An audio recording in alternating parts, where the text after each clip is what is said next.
कोटा में एसआई समेत 3 पुलिसकर्मी सस्पेंड। साइबर ठग को छोड़ने के लिए 1.5 लाख रुपए की मांग, 75,000 रुपए लेकर किया रिहा। कोटा शहर में पुलिस महकमे की कार्यप्रणाली पर सवाल खड़े करने वाला एक गंभीर मामला सामने आया है।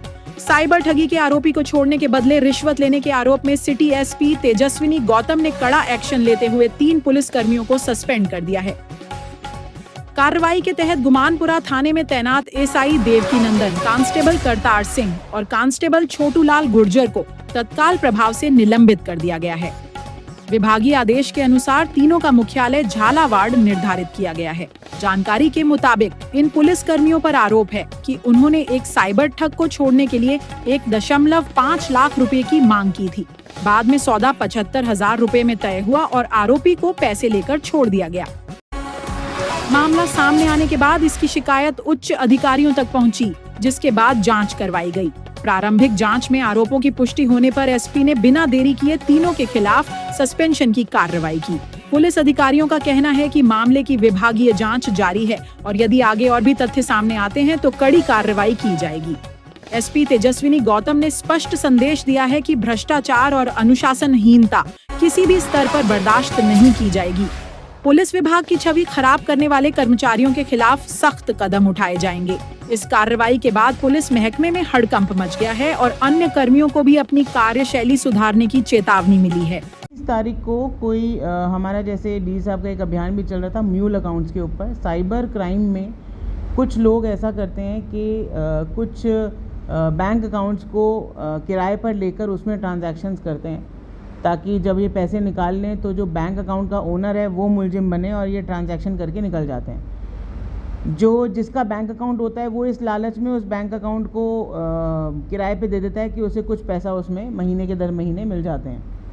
ऐसी एक शिकायत के साथ 3 लड़कों को पुलिस ने डिटेन किया था, जिसकी जैसे ही सूचना मिली तो एफआईआर दर्ज कर और उन तीनों को अरेस्ट करने के निर्देश दिए गए थे, क्योंकि उनके पास से कुछ ऐसे एटीएम कार्ड्स भी मिले थे जो एनसीआरपी पोर्टल, जो हमारा नेशनल साइबर क्राइम पोर्टल है, उसके ऊपर भी वो संदिग्ध उन्हीं अकाउंट्स और एटीएम्स में ब्लॉक थे।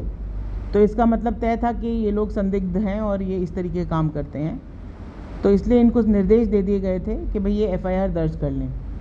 चूँकि गुमानपुरा एसएचओ उस वक्त पीएल पे थे, छुट्टी पे थे, जो थाना इंचार्ज सब इंस्पेक्टर देवकीनंदन और 2 कांस्टेबल छोटेलाल और करतार, इन तीनों के बारे में ऐसी संदिग्ध एक शिकायत मिली कि इन्होंने ना तो इन तीनों को कहीं रिकॉर्ड पे दिखाया, ना एफआईआर दर्ज की, एफआईआर दर्ज करने में देरी की और कुछ पैसे की डिमांड 75,000 रुपये ले लिए इन तीनों से, ये कहते हुए कि भाई तुम्हें हम छोड़ देंगे। इस शिकायत के आने के बाद प्रारंभिक एक जांच कराई गई गोपनीय रूप से, जिसमें आईपीएस प्रोबेशनर सिद्धार्थ श्रीवास्तव और CO1 योगेश से कराई गई ये जांच में संदिग्ध भूमिका इस तरीके से साबित हुई कि इन्होंने एफआईआर दर्ज करने में देरी ज़रूर की है, उच्चाधिकारियों के निर्देशों के बाद भी। जब 29 तारीख को इनको डिटेन कर लिया गया था, इनके पास से कुछ एटीएम कार्ड्स भी बरामद हो गए थे, तो एफआईआर तुरंत दर्ज कर लेनी चाहिए थी, बट एफआईआर अगले दिन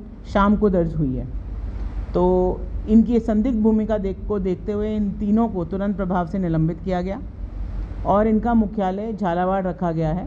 और अभी जांच, जो पूरी जांच है, वो आईपीएस प्रोबेशनर सिद्धार्थ श्रीवास्तव जी को दी गई है। विस्तृत जांच में पूरी फैक्ट्स आएंगे, क्या कितनी भूमिका इन तीनों में से सबकी रही है, क्या और इल्ज़ाम, क्या आरोप इनके सिद्ध होते हैं, उस तरीके से आगे बढ़ेंगे और जो भी इनके खिलाफ अगर कोई सबूत मिलते हैं तो विधि अनुसार कार्रवाई की जाएगी।